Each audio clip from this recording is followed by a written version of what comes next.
Staving off a wash of dizziness, I sat up. I was wearing different clothes. I'd been in jeans and a t-shirt. Now I wore a black cocktail dress, a sheath that fell just below my knees, and 3-inch high black heels. That made me a 27-year-old attack victim, clean and absurdly scar-free, wearing a cocktail dress that wasn't mine. I knew then and there that they'd made me one of them. The Chicagoland vampires. It had started 8 months ago with a letter, a kind of vampire manifesto first published in the Sun-Times and Trib, and then picked up by papers across the country. It was a coming out, an announcement to the world of their existence. Some humans believed it was a hoax, at least until the press conference that followed, in which 3 of them displayed their fangs. Human panic led to 4 days of riots in the Windy City, and a run on water and canned goods sparked by public fear of a vampire apocalypse. The feds finally stepped in, ordering congressional investigations, the hearings obsessively filmed and televised in order to pluck out every detail of the vampire's existence. And even though they'd been the ones to step forward, the vamps were tight-lipped about those details. The fang-bearing, blood-drinking, and night-walking, the only facts the public could be sure about. 8 months later, some humans were still afraid. Others were obsessed with the lifestyle, with the lure of immortality, with the vampires themselves. In particular, with Selena de Solange, the glamorous Windy City she-vamp who apparently orchestrated the coming out, and who'd made her debut during the first day of the congressional hearings. Selena was tall and slim and sable-haired, and that day she wore a black suit snug enough to give the illusion that it had been poured onto her body. Looks aside, she was obviously smart and savvy, and she knew how to twist humans around her fingers. To wit, the senior senator from Idaho had asked her what she planned to do now that vampires had come out of the closet. She'd famously replied in dulcet tones, "I'll be making the most of the dark."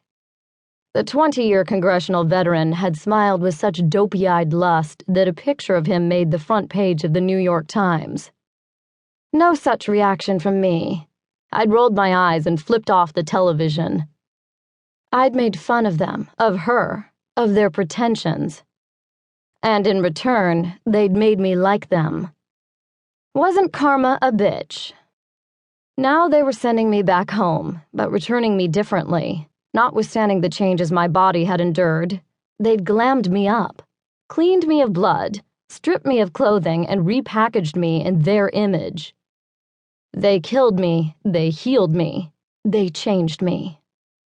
That tiny seed, that kernel of distrust of the ones who'd made me, rooted. I was still dizzy when the limousine stopped in front of the Wicker Park brownstone I'd shared with my roommate, Mallory. I wasn't sleepy, but groggy, mired in a haze across my consciousness that felt thick enough to wade through. Drugs, maybe, or a residual effect of the transition from human to vampire.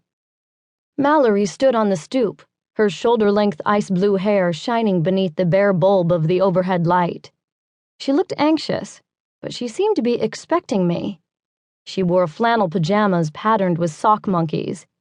I realized it was late.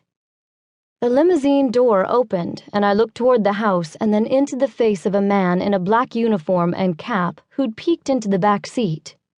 "Ma'am," he held out a hand expectantly. My fingers in his palm, I stepped onto the asphalt, my ankles wobbly in the stilettos. I rarely wore heels, jeans being my preferred uniform. Grad school didn't require much else.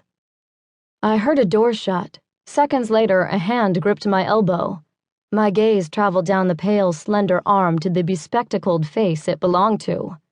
She smiled at me, the woman who held my arm, the woman who must have emerged from the limo's front seat. "Hello, dear. We're home now. I'll help you inside, and we'll get you settled." Grogginess making me acquiescent, and not really having a good reason to argue anyway, I nodded to the woman, who looked to be in her late 50s. She had a short, sensible bob of steel-gray hair and wore a tidy suit on her trim figure, carrying herself with professional confidence. As we progressed down